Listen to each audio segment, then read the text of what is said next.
and welcome to episode 2 of Thunder Stories. And we've had a pretty exciting, busy week. We've done a lot of things this week. One of the first things is, and I'm going to show you a clip now of us on our way. We didn't record a lot while we were there because, don't want to be disrespectful. We got to go to a wedding. It was my first time going to what we would call a Mennonite wedding, because South African weddings and Mennonite weddings are quite different, at least from my understanding. So let's roll that clip.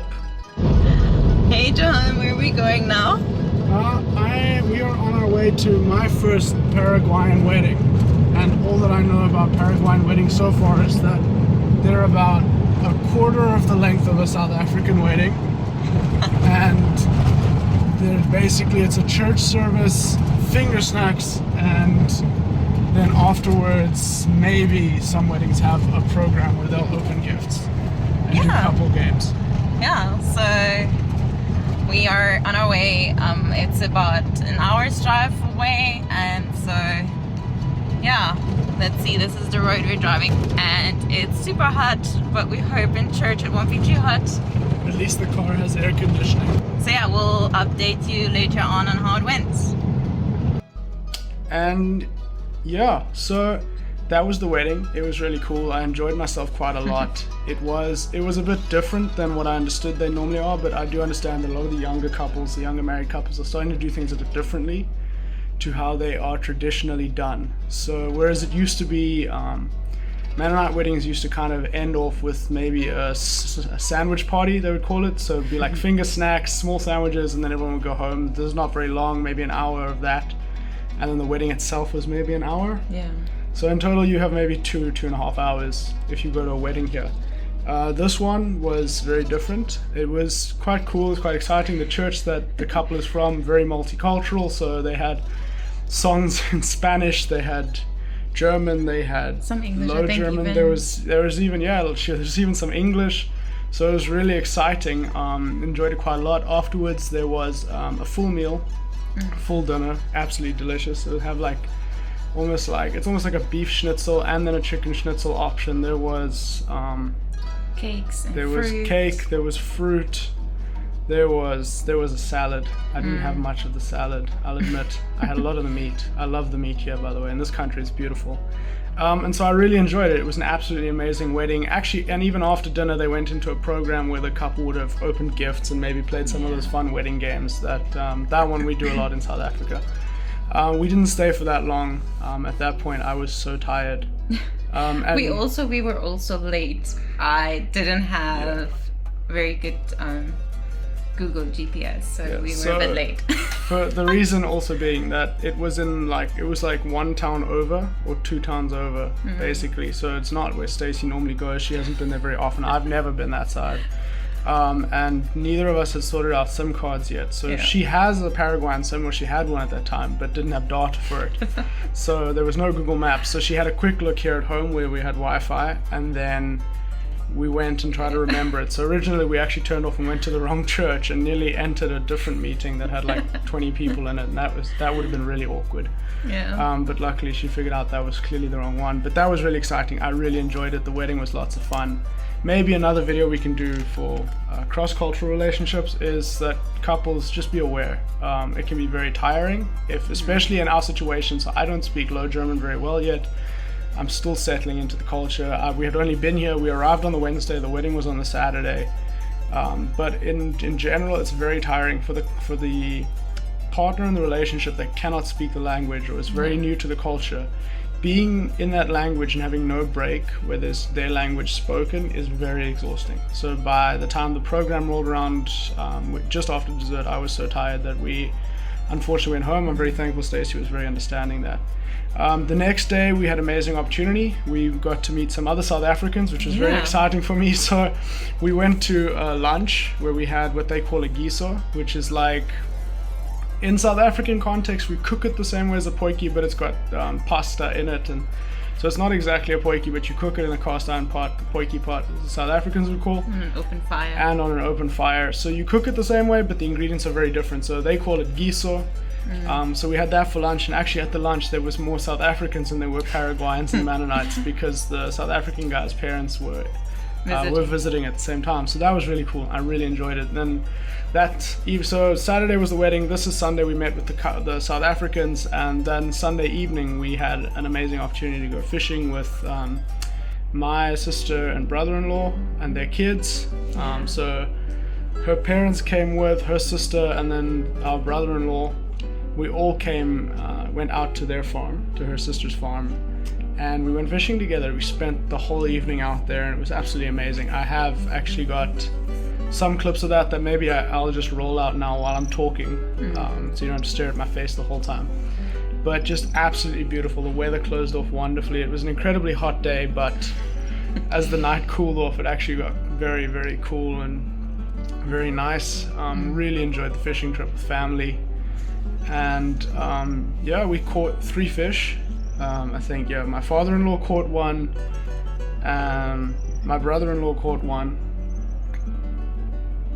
There was a 3rd one, but I forgot who caught it. Yeah. So. And we did have an eel, or what is it called? Yes, we caught an eel as well. That was my sister-in-law. Scary experience. So Stacy's sister caught an eel. It wasn't that scary, but it's really weird. Like, they're incredibly strange creatures. If you've ever held one in your hand, it's a very odd creature. They tangle themselves around you and around the rod and everywhere. So they're very strange creatures. So my sister-in-law, that was actually the first catch of the night. So really, at that point when we caught the eel, we thought that was all we were gonna have, and then just suddenly a couple of late features. Yeah. With the other fish. But again, even if we didn't catch any, it was such a nice night. And that night we lit a fire next to the water hole. There was one outlet where we were, like one electricity outlet that's kind of been run with kilometers worth of cabling, and it was literally there, so we could plug a light bulb in.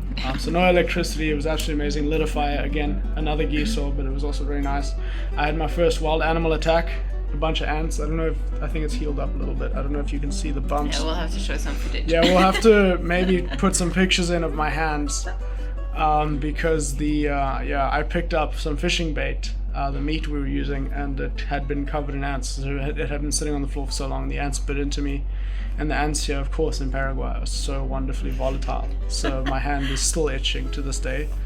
Monday, after the fishing, we went out on Monday evening. We went with my other sister-in-law to go play volleyball. There's a group of them that play in town. There's a very, very nice volleyball court that I don't think we have pictures of. Not yet. Not yet. Maybe in another video or on the Instagram. We'll upload some pictures of that, but had an absolute blast. Played a few rounds of volleyball, realized how unfit we both were, because it's been a very long time since we played any sport. And yeah, that's my side of it. There's still so much more, because after Monday, what did we do after Monday, babes? Well, on Tuesday, we went to town. What we call town, it's about 45 minutes from our farm. We always got very excited growing up going to town because there's all the stores, the clothing stores, and those kind of things. So we finally got a plunger so Jono and I can have some filtered coffee. We brought like 3 kilograms of coffee beans over, and we haven't been able to use them yet until we bought this plunger the other day. Yeah, so... And then we also got Jono's SIM card and everything. We got a little mini heart attack because they told us we might not be able to use it with the phone that he's got, but it's all sorted. Yeah, and then on throughout the week I've been working as well, and then on Saturday morning. Yeah. So yesterday morning. Yeah, we went. On Saturday morning we went and we participated on a little mini market that is run here about 10 kilometers from our farm.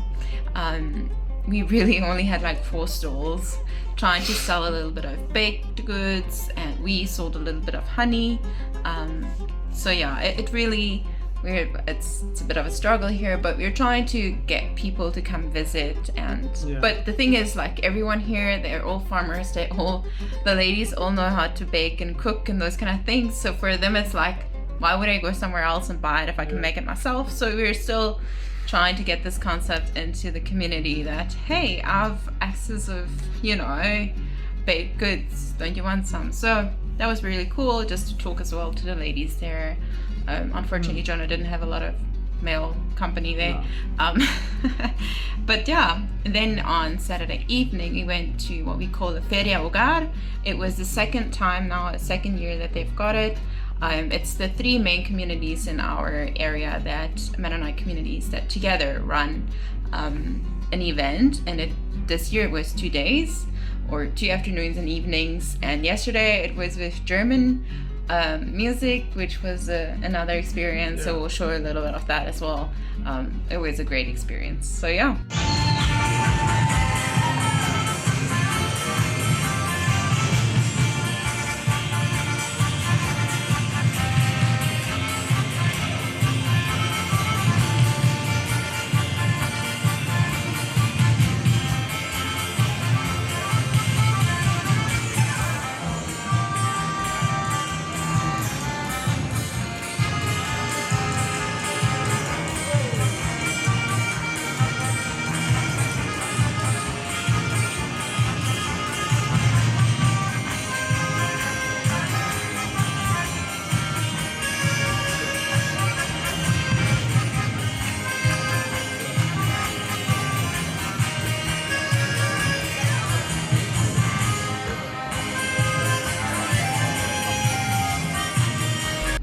So yeah, and so that's kind of the gist of our weeks. Also the other day, coming out of the clips now of the German festival, the other day we also went down, so here in Paraguay, especially in the area where we are, the Chaco region, there's a lot of what you call salt lakes.